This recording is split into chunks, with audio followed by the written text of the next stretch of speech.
నమస్కారం. ఈరోజు మనం ఒక చాలా పెద్ద అంతర్జాతీయ ఈవెంట్ గురించి మాట్లాడుకోబోతున్నాం. అదే భాగస్వామ్య సదస్సు 2025. ఇది ఏదో మామూలు మీటింగ్ కాదు. ఒక దేశ ఆర్థిక భవిష్యత్తును మలుపు తిప్పగల ఒక పవర్ఫుల్ ప్లాట్ఫామ్. అసలు ఏంటిది? దీని స్పెషాలిటీ ఏంటి? రండి వివరంగా చూద్దాం. ఒక్క క్షణం ఆలోచించండి.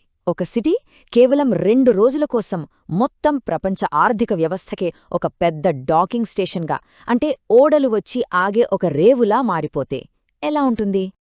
ఆను ఆ ఊహే ఈ సదస్సు. ఆ డాకింగ్ స్టేషన్కు ప్రపంచం నలుమూలల నుంచి పెట్టుబడులు, సరికొత్త టెక్నాలజీ, ఇవన్నీ పెద్ద పెద్ద ఓడల్లో సరుకులాగా వచ్చి చేరుతాయి. దేనికోసం? ఒక దేశ అభివృద్ధి అనే ఇంజిన్కు ఇంధనం నింపడానికి. మనం మాట్లాడుకోబోయేది సరిగ్గా అలాంటి ఒక అద్భుతమైన ఈవెంట్ గురించే. సరే, ముందుగా ఈ సదస్సు స్కేల్ ఏంటి? ఎంత పెద్దది? ఎవరొస్తున్నారు? దీని ప్రాముఖ్యత ఏంటో ఒక్కసారి చూద్దాం. ఇది నిన్నో మొన్నో మొదలైంది కాదు.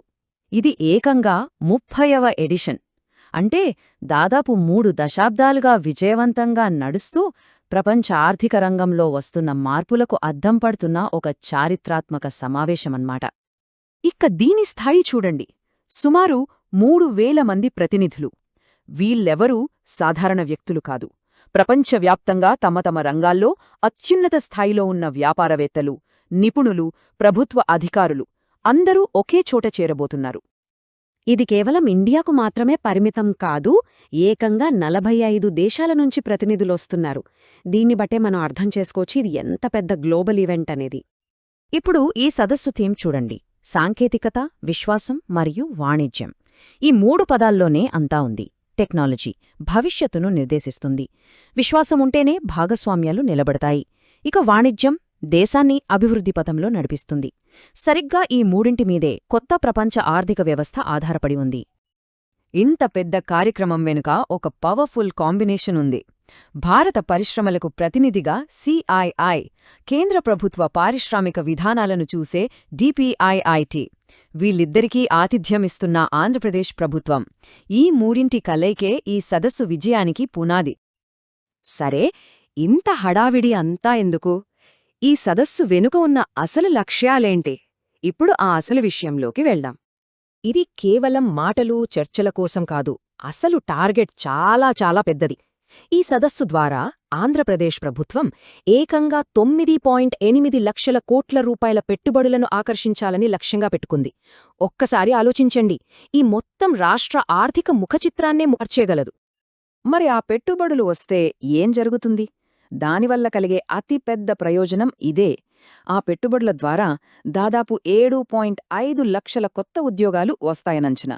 అంటే ఇది కేవలం అంకెలు, డబ్బుల గురించి కాదు, లక్షలాది మంది జీవితాల గురించి.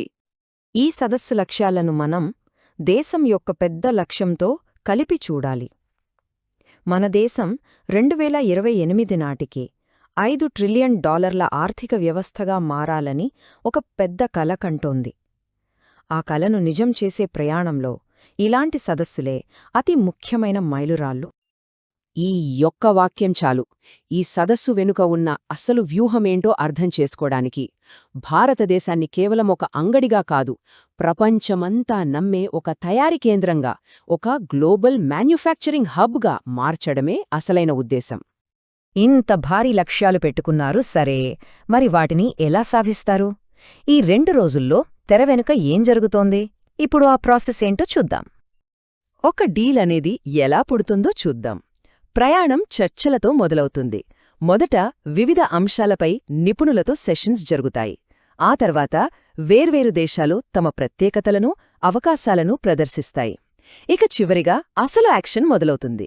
వ్యాపార సంస్థల మధ్య, అలాగే వ్యాపారాలకు, ప్రభుత్వాలకు మధ్య ప్రత్యక్ష సమావేశాలు జరుగుతాయి.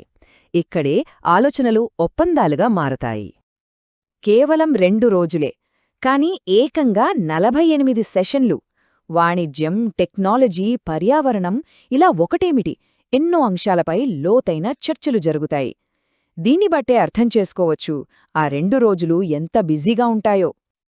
ఇప్పటివరకు అంతా బాగానే ఉంది. కానీ ఇప్పుడు మనం ఈ సదస్సులో ఉన్న ఒక చాలా యునీక్, ఆశ్చర్యపరిచే విషయం గురించి తెలుసుకోబోతున్నాం.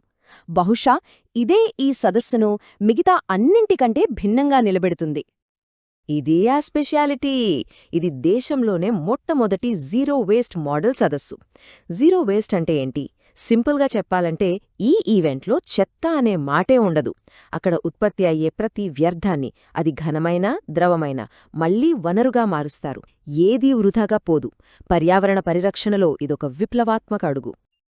ఆ లక్ష్యం ఎంత పక్కాగా ఉందో ఈ నెంబర్ చెబుతుంది. 10-20% కాదు, 100% వ్యర్థాలను రీసైకిల్ చేసి తిరిగి ఉపయోగిస్తారు. భవిష్యత్తులో జరిగే ఇలాంటి పెద్ద పెద్ద ఈవెంట్లకు ఇదొక కొత్త బెంచ్ మార్క్ను సెట్ చేస్తుంది. సరే, ఇప్పుడు దాకా మనం చూసిన ఈ అంశాలన్నింటినీ కలిపి చూస్తే భవిష్యత్తుకు సంబంధించి మనకు ఏమర్థమవుతోంది ఒకసారి పరిశీలిద్దాం. మనం మొదట అనుకున్న డాకింగ్ స్టేషన్ అనాలజీ దగ్గరికి మెల్లివద్దాం. ఈ సదస్సు ఆ పనిని పర్ఫెక్ట్గా పూర్తి చేసింది. ప్రపంచ పెట్టుబడులు అనే సరుకును దిగుమతి చేసుకుంది. దాని ద్వారా స్థానికంగా ఉద్యోగాలు, అభివృద్ధి అనే సానుకూల ప్రభావాన్ని సృష్టించింది. అన్నింటికన్నా ముఖ్యంగా సున్నా వ్యర్థాలతో పర్యావరణానికి మేలు చేసింది. చివరిగా ఒక ప్రశ్నతో ముగిద్దాం. మరి ఇదేనా భవిష్యత్తు? ప్రపంచ దేశాలు కలిసి పనిచేయడానికి, ఇలా నిర్దిష్ట లక్ష్యాలతో, పర్యావరణ బాధ్యతతో కూడిన ఈవెంట్లే ఒక కొత్త బ్లూప్రింట్, ఒక కొత్త మార్గం కాబోతున్నాయా? ఆలోచించాల్సిన విషయమే కదా.